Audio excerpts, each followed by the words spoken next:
Mga kagoy, ready mo na agad ang tagayan. Kukuha na ako ng yelo at Alfonso at Coke, umupo ka na dyan dahil tatagay na tayo. Quality kasi ng pulutan.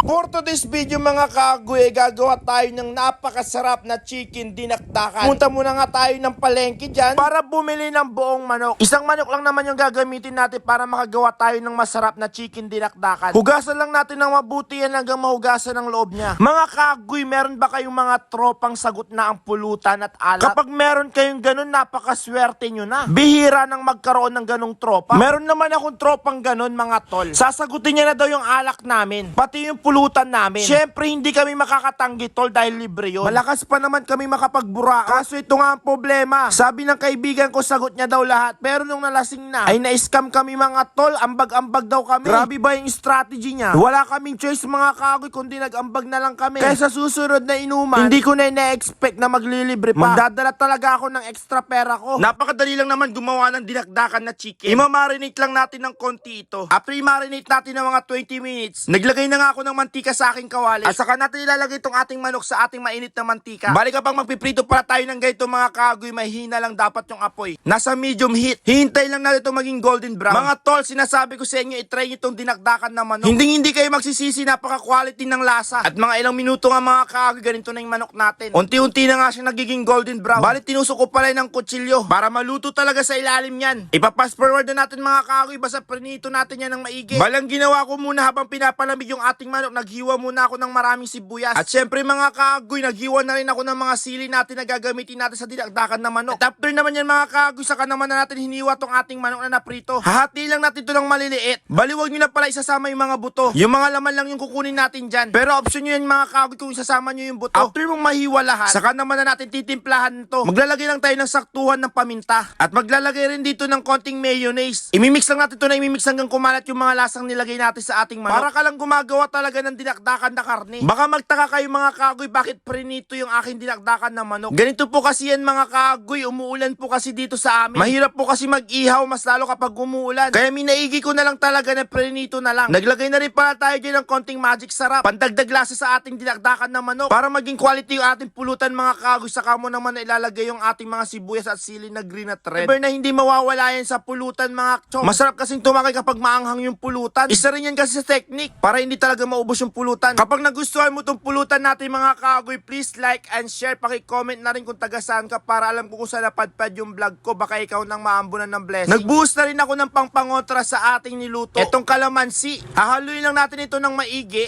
hanggang mag-mixture lahat ng mga nilagay nating sangkap na pampalasa. At mga ilang minuto nga mga kagoy, ganito na yung final setup natin. Hindi ka natatanggi kapag ganito talaga ang pulutan. O ano pang hinihintay nyo mga kagoy? Tara, shot na! Maraming salamat sa panonood. Nasayang ko na naman 3 minuto nyo.